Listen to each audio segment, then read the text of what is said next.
All India road workers federation CITU നേതൃത്വത്തിൽ July 7 ദേശവ്യാപകമായി കേന്ദ്ര സർക്കാർ ഓഫീസുകളിലേക്ക് മാർച്ചും ധർണയും നടത്തും. മോട്ടോർ വ്യവസായ മേഖലയെ തകർക്കുന്ന കേന്ദ്ര സർക്കാർ നയം തിരുത്തണമെന്നാവശ്യപ്പെട്ടാണ് പ്രതിഷേധ സമരം. This news sponsored by Manual Silks, Mega Mall, Main Road, Kanyangad, also at Kannur, Irati and Pattambi.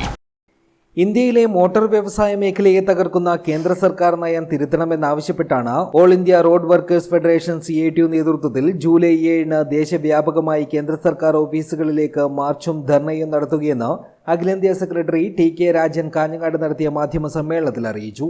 Petrol diesel വിലയിൽ അടിക്കടി ഉണ്ടാകുന്ന പ്രതിസന്ധികളും ലേബർ കോഡ് നടപ്പാക്കിയതോടെ തൊഴിലാളികൾ നേരിടുന്ന വിഷയങ്ങളും കേന്ദ്ര ട്രാൻസ്പോർട്ടിലെ വ്യവസായ വിരുദ്ധ നയങ്ങളും മോട്ടോർ മേഖലയെ പ്രതിസന്ധിയിലാക്കിയിട്ടുണ്ട്.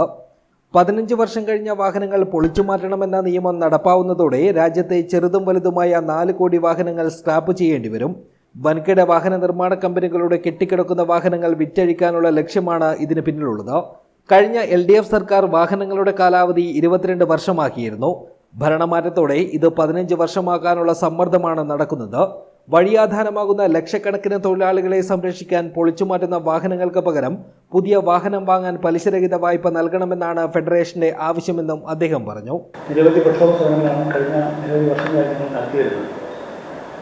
അതിന് തുടർച്ചയായ നിലയിൽ ജൂലൈ മാസം 7 തീയതി ദേശവ്യാപകമായി തെരഞ്ഞെടുക്കപ്പെട്ട കേന്ദ്ര സർക്കാർ ഓഫീസുകൾക്ക് ആയിരക്കണക്കിന് തൊഴിലാളികളെ പങ്കെടുപ്പിച്ചുള്ള മാർച്ചും തന്നെ നടത്താൻ ഞങ്ങൾ തീരുമാനിച്ചിട്ടുണ്ട്. പ്രധാനമായും നമുക്കെല്ലാം അറിയുന്നതുപോലെ മോട്ടോർ വ്യവസായത്തെ പ്രതിസന്ധിയിലാക്കിയ നടപടിയാണ് അടുത്ത കാലത്തായി സർക്കാർ കേന്ദ്ര സർക്കാർ കൈക്കൊള്ളുന്നത്. അപ്രതീക്ഷിതമായി യുദ്ധം വന്നു. യുദ്ധത്തിൻ്റെ ഭാഗമായി പശ്ചിമ യുദ്ധത്തിൻ്റെ ഭാഗമായി സാർവദേശീയ സ്ഥലത്തിന് എണ്ണ പ്രതിസന്ധി വന്നു. സ്വാഭാവികമായും ക്രൂഡ് ഓയിലിൻ്റെ വില വർദ്ധിക്കുമ്പോൾ ഇന്ധന വില വർദ്ധിക്കും, അത് സ്വാഭാവികമാണ്. എന്നാൽ ഇന്ധന വില വർദ്ധനയും ക്രൂഡ് ഓയിൽ വില വർദ്ധനയും എന്നൊരു ബന്ധവുമില്ലാതെ ക്രൂഡ് ഓയിൽ വില ക്രമാതീതമായി കുറഞ്ഞപ്പോഴാണ് 3 ആഴ്ചകളും 8 രൂപ പെട്രോളിൻ്റെ വില സർക്കാർ വർദ്ധിപ്പിച്ചത്. ഇന്നിപ്പോൾ കേൾക്കുന്ന വാർത്ത, അല്ലെങ്കിൽ വരുന്ന വിവരം, പാകിസ്ഥാനിലും അതുപോലെ തന്നെ സിംഗപ്പൂർ ഉൾപ്പെടെ രാജ്യങ്ങളിൽ പെട്രോളിൻ്റെ വില വർദ്ധിച്ചു. 2 ദിവസങ്ങൾക്ക് മുമ്പ് ക്രൂഡ് ഓയിലിൻ്റെ വില അന്താരാഷ്ട്ര മാർക്കറ്റിൽ ക്രമാതീതമായി കുറഞ്ഞു. 68 പൈസ.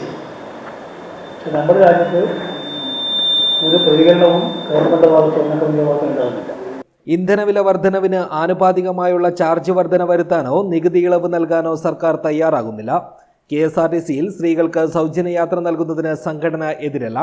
എന്നാൽ ഇതുമൂലം ഇല്ലാതാകുന്ന സ്വകാര്യ ബസ് മേഖലയെ സംരക്ഷിച്ചു നിർത്താനുള്ള നടപടി സ്വീകരിക്കാൻ സർക്കാർ തയ്യാറാകണമെന്നും all India road workers federation ഭാരവാഹികൾ പറഞ്ഞു.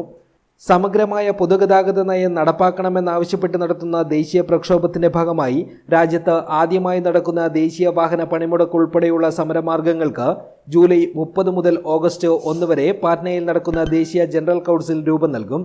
ദേശീയ പ്രക്ഷോഭത്തിന്റെ ഭാഗമായി ജൂലൈ 4 മോട്ടോർ തൊഴിലാളികൾ കേന്ദ്രങ്ങളിൽ പ്രകടനം നടത്തും.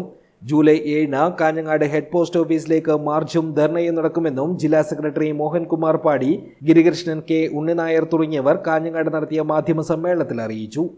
News bureau, Kanhangad.